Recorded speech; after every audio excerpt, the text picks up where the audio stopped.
Have you ever felt like you were sacrificing your inner peace in exchange for other people's approval? Have you ever lost sleep wondering if the path you're on is truly yours, or simply the one others expect you to follow?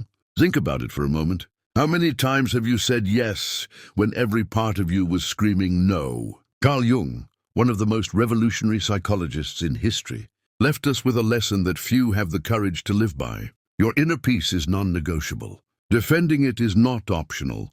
It's essential to your psychological survival. The modern world is designed to keep you disconnected from yourself. Constant notifications, social media comparisons, professional, familial, and social expectations, everything conspires to pull you away from your center.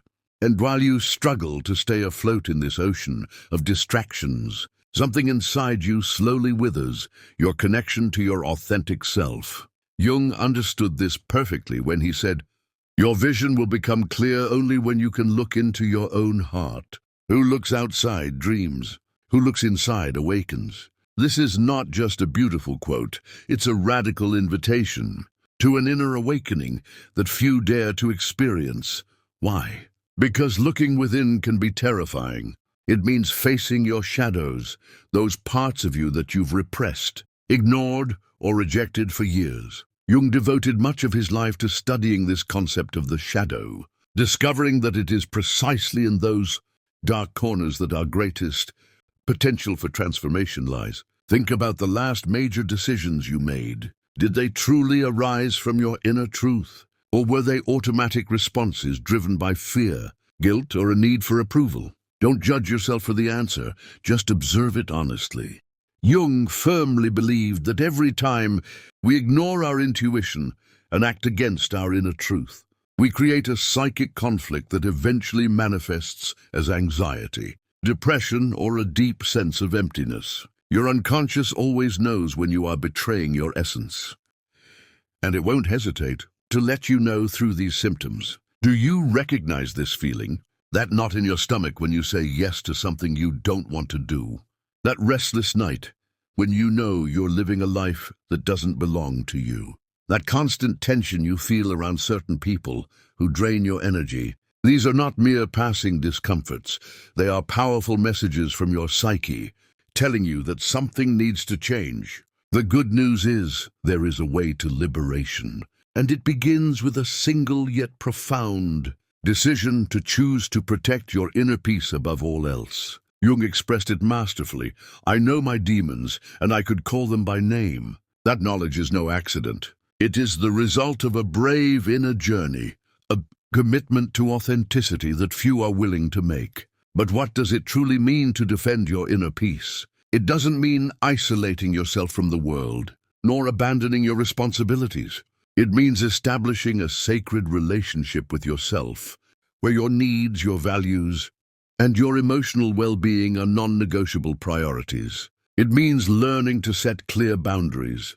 Jung understood that boundaries are not selfish walls, but acts of self-love and respect for others. When you say no to what doesn't resonate with you, you are saying yes to your truth. And contrary to what many fear, healthy boundaries do not push the right people away. They only filter out those who are not aligned with your growth. Imagine, just for a moment, what your life would look like if every decision you made was in alignment with your true essence. How would you feel waking up each morning? What kind of relationships would you cultivate? What kind of environment would you create around you? Jung reminds us, until you make the unconscious conscious, it will direct your life and you will call it fate. This is perhaps one of Jung's most powerful lessons. We are not condemned to repeat painful patterns.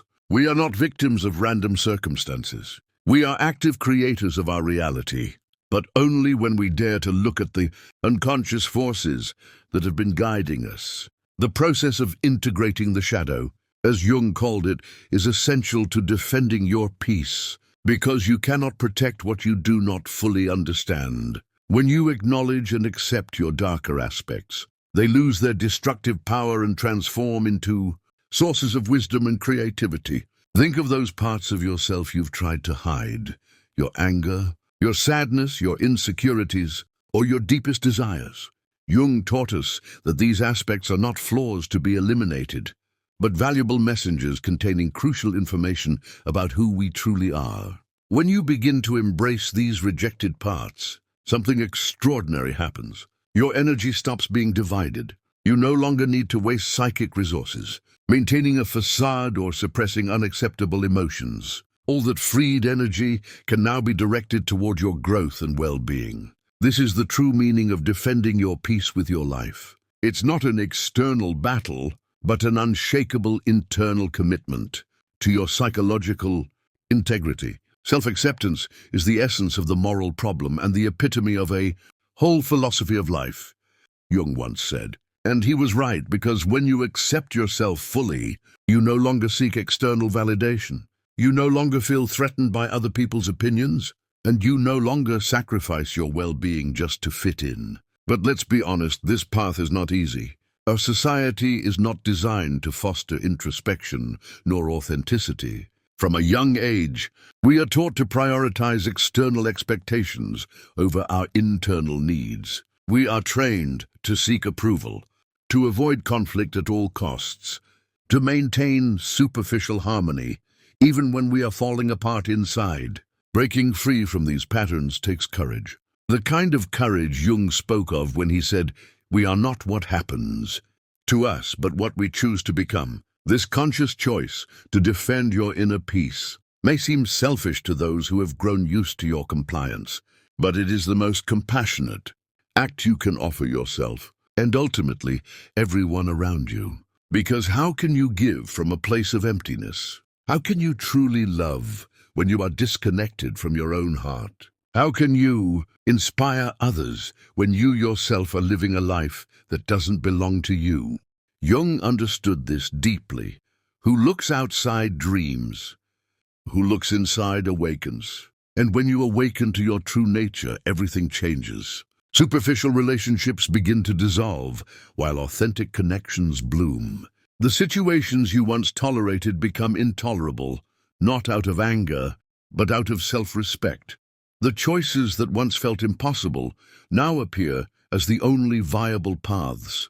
This awakening is what Jung called individuation, the process, through which we become psychologically whole and undivided. It is not a final destination, but a continuous journey of self-discovery and self-realization. And here lies the most beautiful paradox. When you choose to defend your inner peace, when you commit to your truth above comfort or approval, you do not become more selfish but more generous. You do not become rigid but more compassionate. You do not isolate from the world, but engage with it from a place of authenticity and personal power. Jung noted that the shoe that fits one person pinches another. There is no recipe for living that suits all. This profound understanding frees us from the tyranny of shoulds and invites us to create our own path, one that honors our uniqueness. Think about the areas of your life where you've been wearing shoes that don't fit. Maybe it's that relationship that's become an emotional prison. Maybe it's that job that drains your energy without nourishing your soul. Or perhaps it's that family environment where you feel invisible or misunderstood. Jung taught us that these misfits are not coincidences.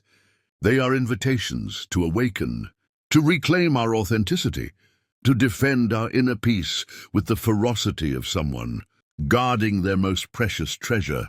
Because that's exactly what your inner peace is, a treasure. It's not a luxury, nor a privilege reserved for the few. It is your birthright, your natural state when you are no longer at war with yourself. Your task is not to seek for love, Jung once said, but merely to seek and find all the barriers within yourself that you have built against it. And the same could be said of inner peace. You do not need to create it. It already exists within you. Your only responsibility is to remove the obstacles standing in its way. These obstacles are often limiting beliefs, negative thought patterns, toxic relationships, self-destructive habits, or commitments that drain your energy without adding value to your life. Each time you identify and release one of these, you allow your natural peace to emerge a little more. It's like clearing a spring so that the purest waters of your being can finally flow freely. The pure water had always been there. It simply needed to be freed from the rubble, obstructing its flow. And here comes what is perhaps the most important point, something Jung deeply understood. Defending your inner peace is not a one-time act. It is a daily practice, a constant declaration of your commitment to your psychological and spiritual well-being. Each time you say no to something that compromises your integrity, you are defending your peace. Each time you allow yourself to feel a difficult emotion instead of suppressing it, you are defending your peace. Each time you choose authenticity over approval, you are defending your peace. And this requires vigilance, because the world will not stop trying to invade your sacred space. People will continue to project their expectations onto you. Society will keep trying to mold you according to its standards. The external noise will never cease. Jung captured this masterfully. Be silent and listen. The forest within begins to sing. Amidst the external chaos, your task is to create and protect that inner silence, where you can hear the voice of your innate wisdom. This leads us to another of Jung's fundamental teachings, the importance of introversion. In a world obsessively devoted to extroversion, the person who looks inside awakens, he said, recognizing that true power doesn't arise from constant external stimulation, but from cultivating a rich inner world. Spending time in solitude, in reflection, in contemplation is not a luxury. It is a psychological necessity. It is in these moments of stillness that you can reconnect with your essence, where you can hear your true needs, where you can recalibrate your internal compass. Jung understood that there is deep wisdom in silence, an intelligence that transcends rational thought and connects directly to the collective unconscious, that vast reservoir of ancestral knowledge we share as humanity. When you learn to access this wisdom, your decisions are no longer based solely on external data or logical reasoning. They incorporate an intuitive dimension that often leads you down unexpected paths, yet ones deeply aligned with your true nature. This is the irony Jung discovered.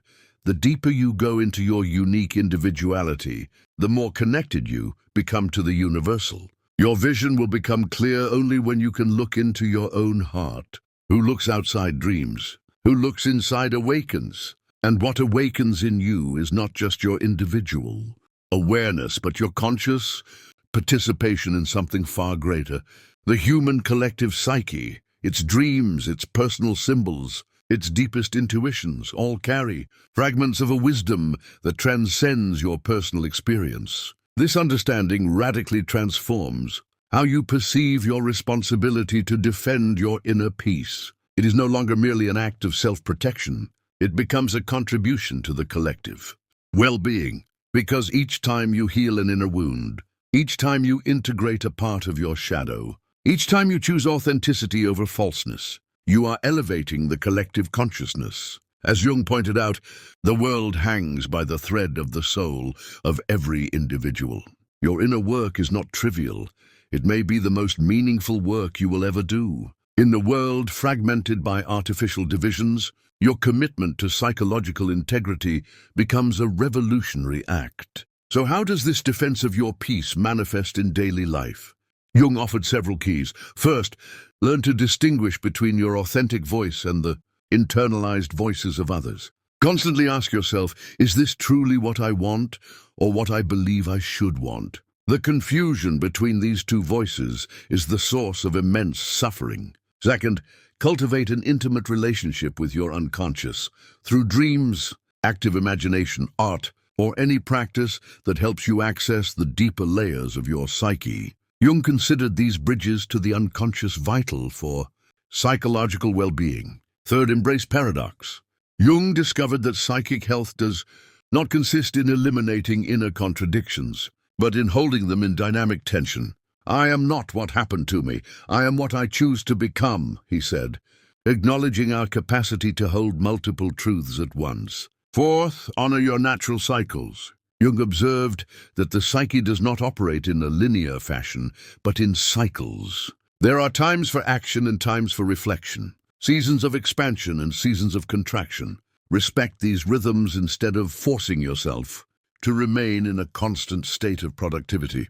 And fifth, perhaps most importantly, understand that defending your inner peace does not mean achieving a state of perpetual serenity. Jung never promised a life free of conflict or suffering. What he offered was a path for relating to these challenges in a conscious and transformative way.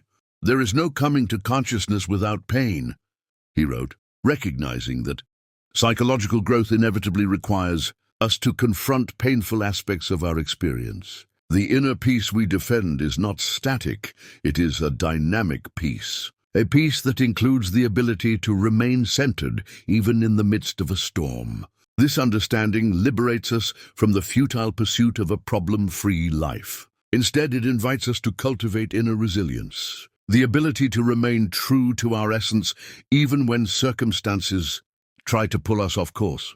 Jung expressed this beautifully. I looked death in the face. I saw hell and came back.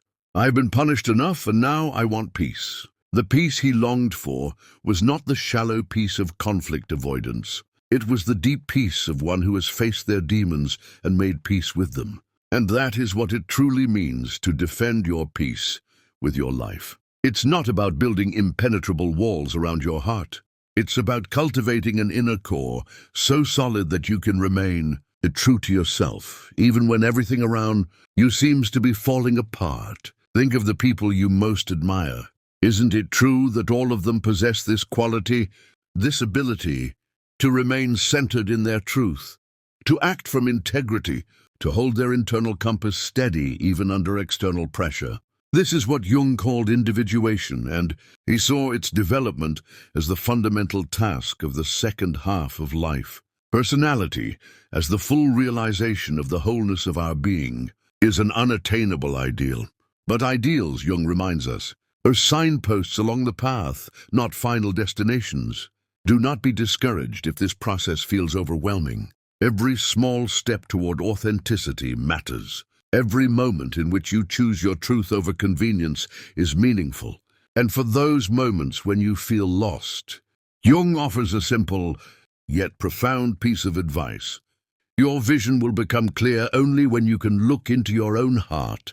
Always return to this center, to this internal compass that will never lead you astray, even if it sometimes takes you down unexpected paths. Because in the end, as Jung discovered through decades of working with the human psyche, who looks outside dreams, who looks inside awakens. And it is in this awakening that we find not only our individual peace, but our unique contribution to the collective awakening of humanity. Imagine for a moment a world in which every person defended their inner peace with the same determination they use to protect their material possessions.